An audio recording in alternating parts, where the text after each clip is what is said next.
प्रियंका रॉय। बता दें कि पप्पू यादव ने नीतीश कुमार को ऑफर दिया है कि आप कांग्रेस में आ जाइए। इसी विषय पे और भी ज्यादा जानकारी देंगे हल्ला बोल टीवी के संपादक दीपक शर्मा।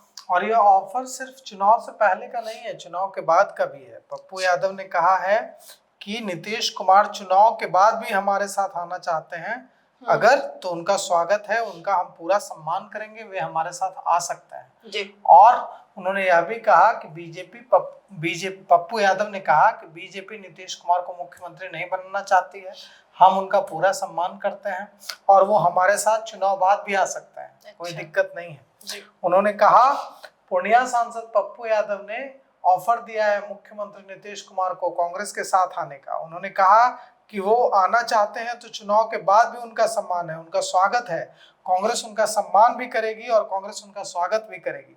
उन्होंने कहा कि जब उनसे पूछा गया पप्पू यादव से कि आप नीतीश कुमार को बुला रहे हैं, आप लोग तो खुद ही आपस में एकजुट नहीं है, आरजेडी कांग्रेस एक दूसरे के खिलाफ प्रत्याशी उतार रही है, ऐसे में आप नीतीश कुमार को कैसे आमंत्रित कर रहे हैं जब जो लोग हैं महागठबंधन में वही एकजुट नहीं है। तो उन्होंने कहा कि अकेला पप्पू यादव एनडीए पर भारी है और उन्होंने कहा कि बीजेपी नेताओं से पूछिए कि उनके यहाँ एकजुटता है क्या, नीतीश कुमार को वे मुख्यमंत्री नहीं बनाना चाह रहे हैं, नीतीश कुमार को धोखा देना चाह रहे हैं।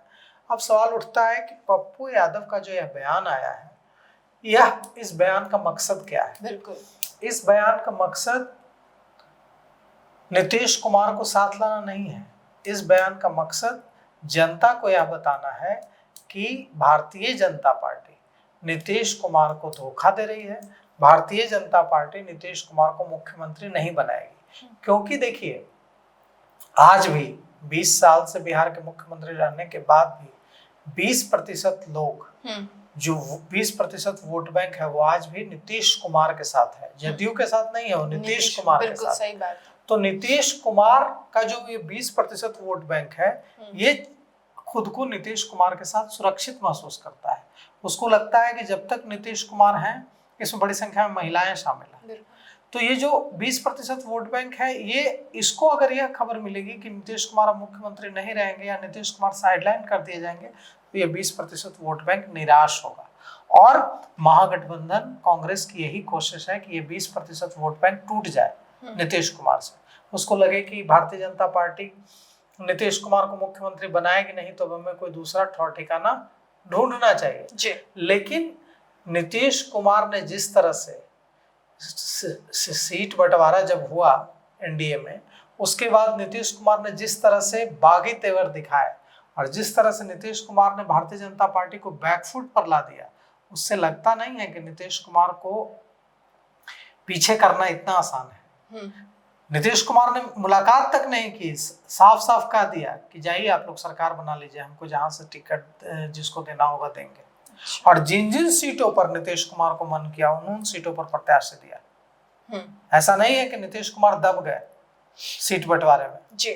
नीतीश पहले जो सीट शेयरिंग हुई उसमें जदयू के कुछ इंटरेस्ट का ख्याल नहीं रखा गया। उसके बाद नीतीश कुमार ने जब लिस्ट देखी सीटों के बंटवारे की, तो वे खफा हो गए और उन्होंने जहां जहां उनको मन किया वहां वहां सिंबल दिया, बिना किसी से बात किए। और भारतीय जनता पार्टी को मानना पड़ा, लोजपा की कई सीटें ली, बीजेपी की कई सीटें ली और मानना पड़ा सबको। तो नीतीश कुमार, संजय झा ने जो जनता दल यूनाइटेड के राष्ट्रीय कार्यकारी अध्यक्ष हैं, उन्होंने एक बात कही थी कुछ दिनों पहले कि नीतीश कुमार के बारे में चुनाव से पहले लुटियंस दिल्ली में लोग बैठकर चुनावी विश्लेषक कहते हैं कि इस बार नीतीश कुमार खत्म हो जाएंगे, और चुनाव बाद जब वोटों की गिनती होती है तो कहते हैं कि नीतीश कुमार को इतना वोट कहाँ से आ गया। तो नीतीश कुमार का जो वोट है वो साइलेंट वोट है, वो महिलाएं हैं, वो अति पिछड़े हैं, वो दलित हैं, तो वो पिछड़े हैं, तो वो सवर्ण हैं, तो वो जो वोटर्स हैं वो चुपचाप अपना वोट देते हैं। आरजेडी के वोटर्स एग्रेसिव वोटर हैं, वो जितना वोट नहीं देते हैं उससे ज्यादा सड़क पर शोर मचाते हैं। बिल्कुल। लेकिन जेडीयू के साथ ऐसा नहीं है। तो निश्चित रूप से यह जो ऑफर है जो पप्पू यादव ने दिया है, यह ऑफर वो जो वोटर है जो हर परिस्थिति में नीतीश कुमार के साथ खड़ा रहता है, उस वोटर को हतोत्साहित करने की कोशिश है। जी। उस वोटर को यह समझाने की कोशिश है कि अब नीतीश कुमार एनडीए के नेता नहीं रहे तो आपको विचार करना होगा। अब देखिए, अगर यह नैरेटिव सेट करने में सफल रहते हैं पप्पू यादव, महागठबंधन सफल रहता है, तो एनडीए को बड़ा नुकसान हो जाएगा। सर लेकिन कांग्रेस में ऐसी क्या पॉजिटिव चीज है कि नीतीश कुमार को इधर आना चाहिए? वही ना, क्यों आएंगे नीतीश कुमार कांग्रेस के साथ?